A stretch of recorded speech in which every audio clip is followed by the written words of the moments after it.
Hey everyone, welcome to a new episode of the Red Devils Corner Kick podcast, a fan podcast dedicated to Manchester United Football Club. As always, like, subscribe, follow, whether you're watching on Apple Podcasts, Spotify, or YouTube, and as well as you can also follow on social media on X, TikTok, and Instagram. I hope everyone enjoyed their holidays, also enjoyed their weekend as well, especially the win on Friday on Boxing Day, 1-0 or 1-0. I do apologize. For not doing a episode on the weekend, obviously due to the holiday weekend. But happy to be back. Yes, I was excited for the win. If you haven't already seen my posts on Instagram and TikTok, I have posted my player ratings from the game. As well, I was happy with the win. Obviously, Newcastle did make the adjustments. They had opportunities to draw it as well as potentially even take the win. But the defense held. They were able to play well.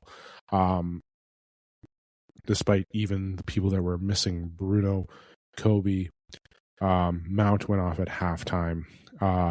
We're still missing De Ligt, Maguire, Ahmad, Mbuemo, and Mazraoui as well.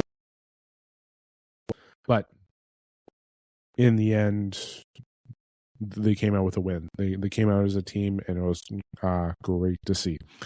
I will be doing my preview for tomorrow's match. I am, as much as it is the holiday break, I am a little, procrastinating on getting my episodes out, especially for this week. So yeah, obviously you're aware of the updates, especially with the talks of Joshua Zirkzee potentially leaving for Roma. There's agreements in place. Could that affect the lineup for tomorrow? Potentially, especially with Mount out. Will we see academy players starting in his place? I will be doing my lineup prediction later on, so do keep an eye out for that throughout the episode, as well as on my social media posts too. But yes, I'm familiar with that. There's talks of Conor Gallagher, Wharton, obviously the news about the midfield, Kobe Mainoo still potentially not leaving. Because again, we don't know the status of Bruno yet. Obviously with Cameroon and Ivory Coast playing well in the tournament, they're going to be potentially moving on. Morocco, who has been playing very well. If you have been following the AFCON, let me just take a look at one more thing. Let me just pull up, because they were playing today, African Cup of Nations. So yes, if you're looking at the group stages, Morocco obviously is going to be going through. And then as well as Ivory Coast, Cameroon. I believe they still have one more game to go, but they drew yesterday. Ahmad with a nice goal. Ahmad, who has been playing very well in this tournament. Let me just take a look here. Obviously, yesterday was big too because of with Cameroon playing Ivory Coast. You're obviously seeing Baliba play and all that. So, So yes, 2 goals so far for Ahmad, who again has been playing very well. And let me just take a look at Mbuemo as well. Where is Mbuemo? I just want to check the team. That's all I want to do. Let's just check the squad or the stats.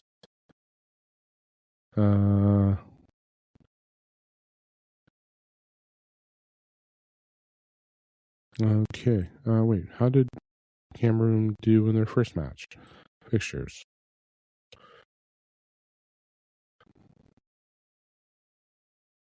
They won 1-0. Who scored in that game? Yeah, Mbuemo with an assist, Young as well. And then who scored the goal against Cameroon? Ahmad with the goal. Oh, it was an own goal. That's what it was. That's why it's looking like there wasn't any other goals for it. Yes. But yeah, Ivory Coast, obviously, they still each have, Ivory Coast and Cameroon each have chances to go through. There is Mozambique, where Mozambique does have a loss. But seeing here, you have a chance of Ivory Coast and Cameroon going through, as well as, we'll see. They both are sitting at 4 points. So you would like to have,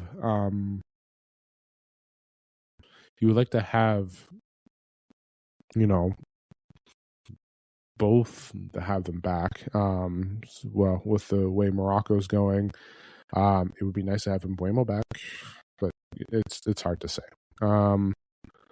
Because when's their next game? Let's just take a look here. I don't know, why does it always do that for me? Fixture. Their next fixture is Mozambique. So that's a big game as well. So we'll see how that goes and how that progresses. But yes, back to the transfer window. Yes, obviously lots of talk about potential transfer news, because it's hard to say how everything is going to go with this window. Obviously, like I mentioned earlier, before I went into the African Cup of Nations, talking about the three that are there. Kobe, obviously, Xerxes are two that have always been topic of potentially leaving in January. There's a chance that they do leave in January. One going out to loan, both going to Serie A, but obviously with Bruno, now Mount. So it's going to be. I do apologize for the pauses. I thought I had my cough under control, but obviously it came back today, and it has been nagging at me, to say the least. But we will need to see what goes on with them. Obviously, there's always talks about other players. I know there's talks about Rashford, what's going on with him. There's talks that Barcelona will be buying them, though like a week or two ago, I think I saw that they would be looking at it. There's also talks of still Baliba going on. There's rumors of Ruben Neves. There's talks of Gallagher. And then Xerxes with a loan, with an obligation potentially. And again, Kobe, which has always been the topic of the conversation. So as of right now, we cannot predict what's happening with the transfer window. As of right now, the clear-cut only thing that's going to be happening in January is Joshua Xerxes potentially heading out to Roma. So that's basically it. That's all we can sit here and wonder. We can take guesses on what's going on, but with Bruno not potentially coming back until the derby, Kobe should be coming back soon. So having him come back would be key to fill in that spot. With and obviously Mbuemo, Ahmad, Azraoui potentially coming back basically at the latest at the derby as well. So at the end of mid to end January, we're going to be looking to be loaded at full health almost, which is a good thing. But at the same time, too, we have games there, and that derby is very an important one. So it's just a matter of waiting and seeing how it all progresses through the next couple of weeks, through the next week, actually, because the transfer window starts this week. So I know we lost out on Semeneo, but at the end of the day, there are other targets, and right now our midfield is depleted. We need midfield players. It cannot be just temporary replacements. It has to be people that are going to be here for the long time. So obviously Baliba is in talks. You're talking about Wharton. Anderson keeps coming up.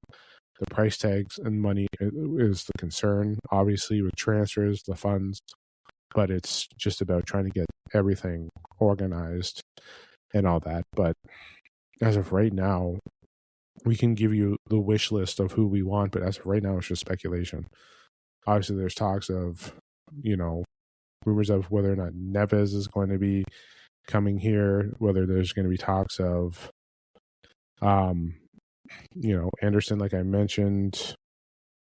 there's still that they're looking at here. James Garner was news today. Obviously, Gomes is not going to be there. So we're looking at it here. But it's hard to say. And then obviously when we get people back, getting hopefully McGuire and DeLitt back, that helps out with depth. But we definitely need to see how everything progresses with this team and with the transfer window, obviously. But like I mentioned, the names that have come to mind are the names I just mentioned. This is according to Sky. Obviously, United's long-term bid for midfield reinforcements is regardless of Manu's future. Because again, Casemiro is potentially leaving. Is expected to leave in the summer. Priority to bring in a top number 6 in the summer. And they have interest in the likes of Wharton, Baliba, Elliot Anderson, Angelo Stiller as well. So it's just a matter of just trying to find the right pieces, who we're going to get, the price tag. It's just sitting there and wondering. And I can say one thing today, I can say another thing tomorrow, but we don't know how everything is going to be playing out. It's just, for me, it's just speculation. And until we hear negotiation and things are going on and updates with injuries, that's the thing. We just brought back Toby Collier.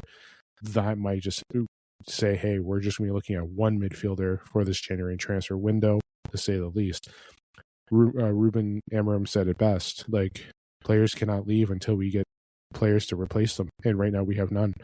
So it's just trying to get things right. So, all right, let's go talk about tomorrow's game. Obviously, a big match against Wolves. I know we just played them about, what was it, a couple weeks ago, but now we're going to be facing them again. And this time, it's not going to be like the same. It's not going to be like the first matchup.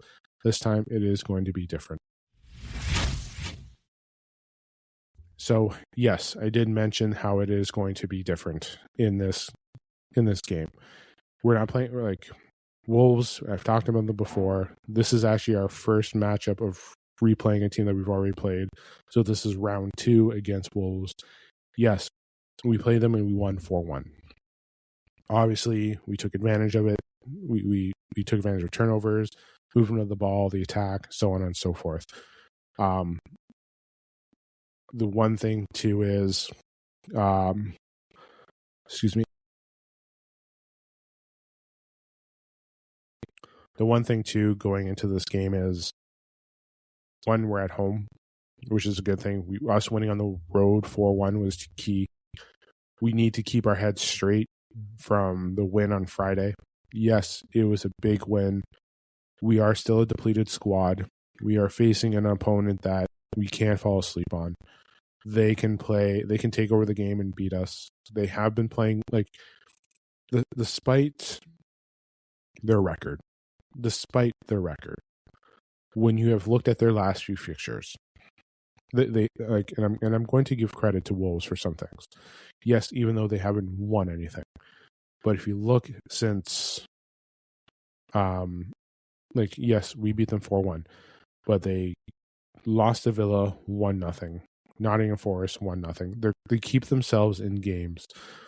I think the Arsenal game, I think the only reason why they lost was due to an own goal. Liverpool, they took the 2-1 as well. Listen, overall, they do play well. Like, I'm not going to take anything away. They do play well. Just looking at here. But yes, they do score goals. They do find a way to put it in the back of the net. We can't let them do that. We have to control it. And as much as it is we have to be able to move the ball and continue on. And obviously we're going to struggle offensively because of what's going on. And to say this, which is tough, listen, they played against Arsenal, and then they had 2 own goals. So theoretically, Wolves scored 3, but unfortunately 2 of them went in for Arsenal, and then 1 went in for themselves. But That's even the tough one too. To go up against a very good Arsenal squad, to have that happen again, they do get opportunities, but the one thing is United cannot let them have those opportunities. We're going to struggle. I'm going to say it. We are going to struggle against Wolves. I'm still going for the win.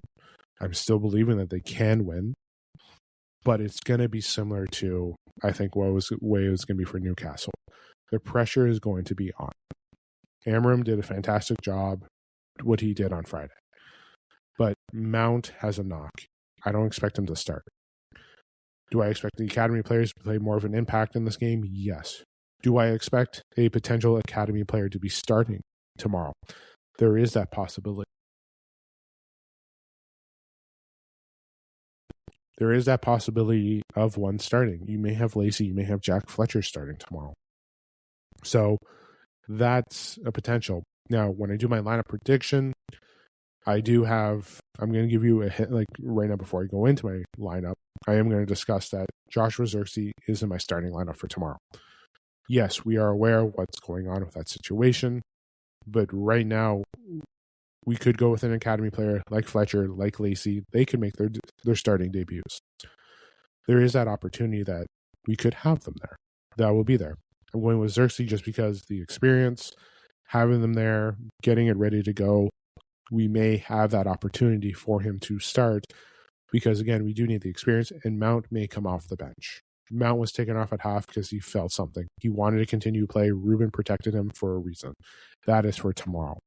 So do expect Mount to potentially start tomorrow, not start tomorrow, but potentially be on the bench for tomorrow. Offensively, we are going to be struggling. It's the truth. Sesko, Cunha, Zirkzee, you will probably see them starting together. And at the same time, too, you're going to have them together, potentially playing the full 90 minutes. We may see Jack Fletcher start in place of where Zirkzee is going to be, potentially, or you may have Lacey start. One of those two can potentially be in that spot as well. But it is tough to look at. They have to move the ball well. Please remember as well, like, it's great that we're seeing the academy players because guess what? Last week they stepped up.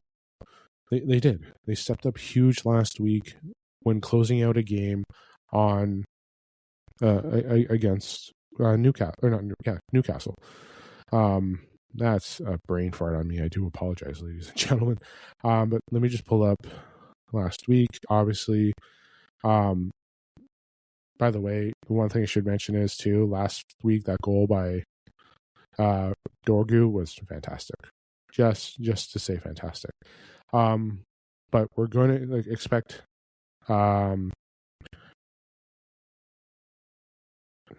you expect Fletcher, you're going to expect Fredrickson, expect Shea Lacey. I expect them to see the field tomorrow. Zirkzee may have to start. And it all depends on how Ruben's going to attack and set up the formation. I haven't done a 4-3-3 or a 4-2-4-3 on however you look at it. But realistically, I will give you the players that I'm going to believe that are going to be in that lineup as well. Because obviously you saw how the game ended and the formations that they were doing.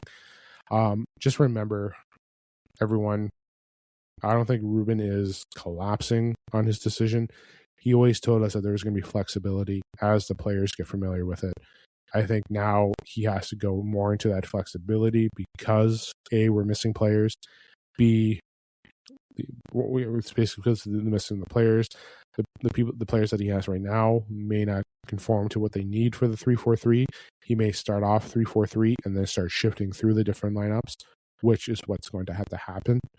But there was always talks about this. And the one thing, too, that I'm excited about, if he's doing this now, I'm excited for when Bruno, Kobe, Mbuemo, Mount hopefully should be back, Mazraoui, having those players there and experiencing that's going to be huge as well. Especially with rotation in certain formations, like having Licha back, like Bruno, like there's a lot of things we're going to see Amorim do to experiment, but I am excited to see how this all plays. That's the thing. And we're going to we will have to wait and see how everything goes, especially with the transfer window. Because it's we have to wait and see, like, to say the least, on how everything's going to go, strategize players. But again, if he's able to start doing the adaptation of the different formations with those players coming back, it's going to be fantastic to see and how everything plays out. Okay, so my lineup right now. So Semi Lamans, who played fantastic last weekend in the clean sheet, obviously he'll still be there. I'm going to go with the same back three as last week: Martinez, Heaven, Shaw. Obviously with the rotation, Delo, he can switch to the back four. You can have wing, like they're going to find ways to adjust. Same midfield. Obviously Delo, Dorgu, Ugarte, Casemiro. It's the same. Both played fantastic. Casemiro was taken off, obviously, due to tomorrow's game. And then, you may see the rotation of the youth. Like I mentioned, you may see both Fletchers on tomorrow, to say the least. Tyler and Jack may be both playing next week, or playing tomorrow. And then you might also see Shea Lacey, like I mentioned, in tomorrow as well. But going back to my lineup, the attack, Xerxes, Sesko, Cunha, you're definitely going to look to see at those three as well. You will see academy presence tomorrow. It's not going to be taken away. You will see academy players there, obviously, with players missing, like I mentioned, DeLitt, Maguire, Bruno, Kobe, Mimbuemo, Mazraoui, and Ahmad. Missing all those players, obviously, with injuries and everything, but having this group here and having those academy players to rotate will be key as well for that tomorrow. And I don't want to be like, oh, we're only playing Wolves. Yeah, we're only playing Wolves, but we could struggle tomorrow. And like I mentioned earlier on in my preview, we may struggle against them. It may be similar to a little bit like Newcastle, where they adapt and try to get the attack and the movement, and they may take advantage of opportunities that Newcastle couldn't against us. So we have the home crowd, which is good in our favor. We're back at Old Trafford. We can't go in thinking about what happened the last game when we played them. We have to go in with a clear head and move the ball, attack, be conservative with that ball. Once again, with my lineup, Lamens, Martinez, Heaven, Shaw, Dorgu, Ugarte, Casemiro, Delo, Xerxes, Sesko, and Cunha on the attack. Which, again, we may see a different change, but definitely having Mount potentially on the bench tomorrow will be key, especially keeping him rested. We are back on Sunday, I believe it is, against Leeds in the early morning, so we have to keep an eye out for that as well. So, but in the end, I'm always going to go for the United win. I do believe that we can pull one out, but we have to buckle down. We have to keep a clear head. We cannot be like, oh, we did this last game against them on the road at their place, we should be able to do it again here. No, we can't go with that mentality, because right now we're not the same team that we were that played them at their stadium. We're not the same players. Those players are gone. They're gone. We don't have them. We have a different setup. We have some of them are the same, but we have different sets of players that are playing today. We're playing tomorrow, sorry. So we have to make sure that we're ready to go. So everyone needs to step up. Everyone's going to be in different roles tomorrow.